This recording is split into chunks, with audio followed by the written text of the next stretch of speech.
Hi friends, welcome to Somu competitive guidance. TSPSC నుంచి వచ్చినటువంటి మరొక నోటిఫికేషన్తో మేము ముందుకు రావడం జరిగిందండి. ఈ నోటిఫికేషన్ నెంబర్ చూసినట్లయితే కనుక 27/2022 అనమాట అండి. అంటే 2022 సంవత్సరంలో వచ్చినటువంటి 27వ నోటిఫికేషన్ అనమాట అండి. ఈ ఏ రోజున వచ్చిందని మనం చూసినట్లయితే కనుక ఈ రోజున అంటే 28/12/2022 ఈ నోటిఫికేషన్ అనేటువంటిది రావడం జరిగింది. ఇంతకీ ఈ నోటిఫికేషన్ దేని గురించి అని చూసినట్లయితే అగ్రికల్చర్ ఆఫీసర్ అంటే ఏఓ అంటారనమాట అండి.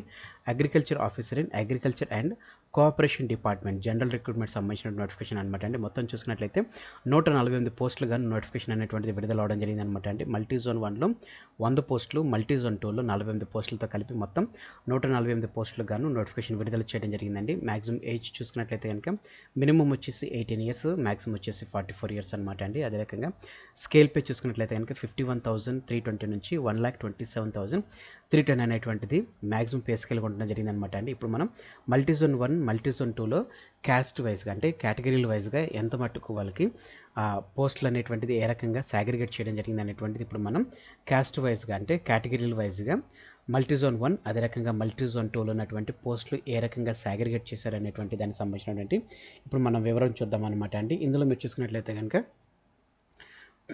మనకి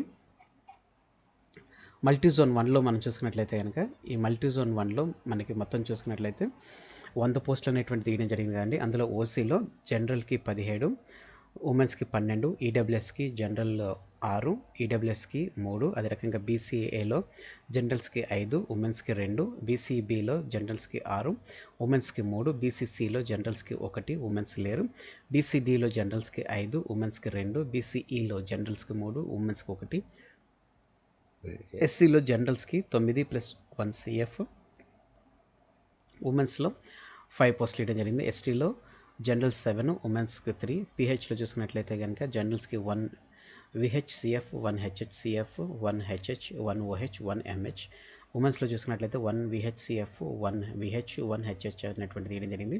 అదే రకంగా మనం స్పోర్ట్స్ కోటాలో మనం చూసుకున్నట్లయితే కనుక స్పోర్ట్స్ కేటగిరీలో మనం చూసుకున్నట్లయితే ఈ పోస్టులు అనేటువంటిది ఏ రకంగా సాగ్రిగేట్ చేశారని మనం చూసుకున్నట్లయితే కనుక స్పోర్ట్స్ కోటాలోకి వచ్చేసేసరికి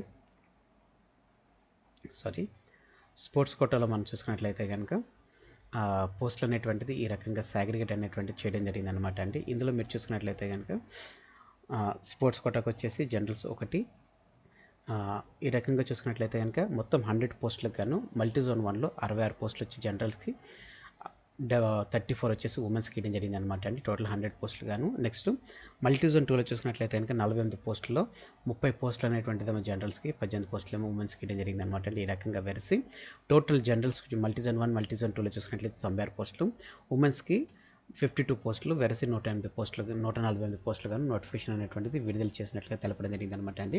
ఇప్పుడు మనం ఈ పోస్టులకు సంబంధించినటువంటి దానికి సంబంధించినటువంటి ఏజ్ క్రైటీరియా అనేటువంటిది అదే రకంగా ఎడ్యుకేషనల్ క్వాలిఫికేషన్ చాలామందికి వచ్చేటువంటి డౌట్ ఏంటంటే ఫైనల్ ఇయర్ చదివేటువంటి వాళ్ళు కూడా ఈ పోస్టులకు అప్లై చేసుకోవచ్చా అనేటువంటి డౌట్ అనేటువంటి చాలామందికి ఉంటుంది. కాబట్టి వాళ్ళకి సంబంధించినటువంటి ఇప్పుడు నేను మీకు క్లియర్గా మీకు ఎక్స్ప్లెయిన్ చేస్తాను అనమాట అండి. పోస్ట్ సంబంధించిన చూసినట్లయితే కనుక no person shall be eligible for appointment to the post of agriculture officer by direct recruitment unless he possess degree. Compulsory degree అనేటువంటిది వాళ్ళు అడుగుతున్నారు అనమాట అండి.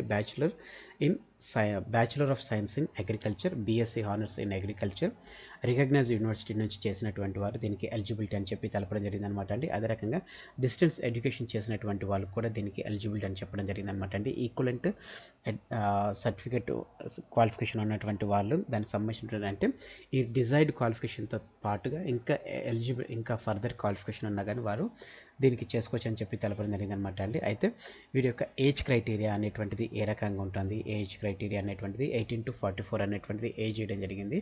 అయితే సెంట్రల్ గవర్నమెంట్స్ నాన్ బట్టి మనం చూసుకున్నట్లయితే కనుక ఎక్స్ సర్వీస్ మెన్కి 3 ఇయర్స్, ఎన్సీసీ వాళ్ళకి 3 ఇయర్స్, అదే రకంగా ఎస్సీ ఎస్టీ ఈడబ్ల్యూఎస్ వారికి 5 ఇయర్స్, ఫిజికల్లీ హ్యాండిక్యాప్డ్కి 10 ఇయర్స్ ఇవ్వడం జరిగింది అనమాట అండి. అయితే తెలంగాణ స్టేట్ ఎంప్లాయీ అయినటువంటి వారు చూసుకున్నట్లయితే కనుక 5 ఇయర్స్ అనేటువంటిది వారికి ఏజ్ రిలాక్సేషన్ అనేటువంటిది వారికి పొందుపరచడం జరిగింది అనమాట అండి. అయితే ఎగ్జామ్స్ అనేటువంటిది మనం చూసుకున్నట్లయితే కనుక ప్యూర్లీగా సిబిటీ బేస్ కంప్యూటర్ బేస్డ్ ఉన్నట్లుగా తెలపడం జరిగింది అనమాట అండి. ఇందులో మీరు చూసుకున్నట్లయితే కనుక కంపల్సరీ సిబిటీ బేస్ ఉంటుందని చెప్పి తెలపడం జరిగింది. ఏప్రిల్ మంత్లో ఎగ్జామ్స్ అనేటువంటిది కండక్ట్ చేస్తారని చెప్పి తెలపడం జరిగిందండి. ఎగ్జామ్స్కి 7 days ముందు హాల్ టికెట్ అనేటువంటిది ఇష్యూ చేస్తారని చెప్పి తెలపడం జరిగింది అనమాట అండి. అయితే ఆన్లైన్ అప్లికేషన్ చేసుకోవడానికి సంబంధించినటువంటి ఎగ్జామినేషన్ ఫీజు అనేటువంటిది ఏ రీతిగా ఉంటుంది అనేటువంటిది మనం చూసుకున్నట్లయితే కనుక అప్లికేషన్ ఫీజు వచ్చేసి 200 రూపీస్ అండి. ఎగ్జామినేషన్ ఫీజు చూసుకున్నట్లయితే కనుక 120 రూపీస్ అనేటువంటిది ఉండడం జరిగింది అనమాట. ఎవరైతే అన్ఎంప్లాయ్స్ ఎవరైతే ఉన్నారో వారికి 120 రూపీస్ ఏదైతే ఎగ్జామినేషన్ ఫీజు ఉందో దాన్ని ఎగ్జామ్షన్ చేయడం జరిగింది అనమాట అండి. వాళ్ళు only 200 rupees application fee pay చేస్తే సరిపోతుంది. ఒకవేళ నార్మల్ అన్ఎంప్లాయ్ కాకుండా నార్మల్గా ఉన్నట్లయితే కనుక వారు టోటల్ 320 రూపీస్ అనేటువంటిది వాళ్ళు పే చేయాలని చెప్పి తెలపడం జరిగింది అనమాట అండి. అదే రకంగా మీరు చూసుకున్నట్లయితే కనుక మోడ్ ఆఫ్ పేమెంట్ అనేటువంటిది టోటల్గా ఆన్లైన్ పేమెంట్లు ఉన్నట్టు తెలపడం జరిగింది అనమాట అండి.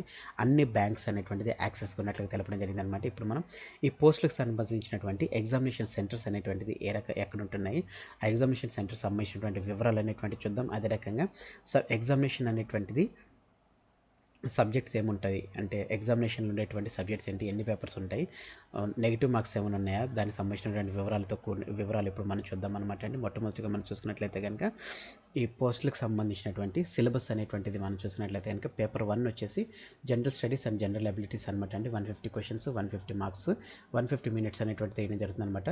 పేపర్ 2 చూసుకున్నట్లయితే కనుక ఏదైతే డిజైర్డ్ అగ్రికల్చర్ డిగ్రీ లెవెల్ సంబంధించినటువంటి క్వశ్చన్స్ ఉండడం జరుగుతుంది అనమాట అండి. 150 క్వశ్చన్స్, 300 మార్క్స్, 150 మినిట్స్ అనేటువంటి తీయడం జరిగింది అనమాట. ఒక క్వశ్చన్కి వచ్చి 2 మార్క్స్ అనేటువంటిది ఉండడం జరిగింది అనమాట అండి. సో ఈ రకంగా మొత్తం 450 మార్క్స్కి ఎగ్జామ్ ఉన్నట్లుగా తెలపడం జరిగింది అనమాట అండి. చూసుకున్నట్లయితే కనుక జనరల్ స్టడీస్ అనేటువంటిది బైలింగ్వల్లో ఉంటుందని చెప్పి తెలపడం జరిగింది, ఇంగ్లీష్ అండ్ తెలుగు. అదే రకంగా అగ్రికల్చర్ చూసుకున్నట్లయితే కనుక టోటల్గా ఇంగ్లీష్ ఉన్నట్టు తెలపడం జరిగింది అనమాట అండి. జనరల్ స్టడీస్ అదే రకంగా జనరల్ ఎబిలిటీస్ సంబంధించి చూసుకున్నట్లయితే కనుక టోటల్ గ్రూప్ 4 సంబంధించినటువంటి ఏదైతే ఉందో, లేకపోతే గ్రూప్ 2 గ్రూప్ 3 సంబంధించినటువంటి ఏదైతే ఉందో సేమ్ కాన్సెప్ట్ అనేటువంటిది, సేమ్ టాపిక్స్ అనేటువంటి జనరల్ స్టడీస్లో సేమ్ టాపిక్స్ అనేటువంటిది కవర్ చేయడం జరిగింది అనమాట అండి. అగ్రికల్చర్ డిపార్ట్మెంట్ అంటే పేపర్ 2లో చూసుకున్నట్లయితే కనుక అగ్రికల్చర్ సంబంధించినటువంటి మొత్తం ఎన్ని టాపిక్స్ ఇచ్చారని చూసుకున్నట్లయితే మొత్తం 11 టాపిక్స్ అనేటువంటిది వేయడం జరిగింది అనమాట అండి. ఇది అగ్రికల్చర్ డిపార్ట్మెంట్ సంబంధించినటువంటి అనమాట అండి. సో ఈ రకంగా వీళ్ళకి ఉండడం జరిగింది అనమాట. ఇప్పుడు మనం ఈ పోస్టులకు సంబంధించినటువంటి లాస్ట్ డేట్ ఆఫ్ అప్లికేషన్ ఎప్పుడు అనేటువంటిది, ఎగ్జామినేషన్ సెంటర్స్ అనేటువంటిది మీరు చూసుకున్నట్లయితే కనుక the written examination will be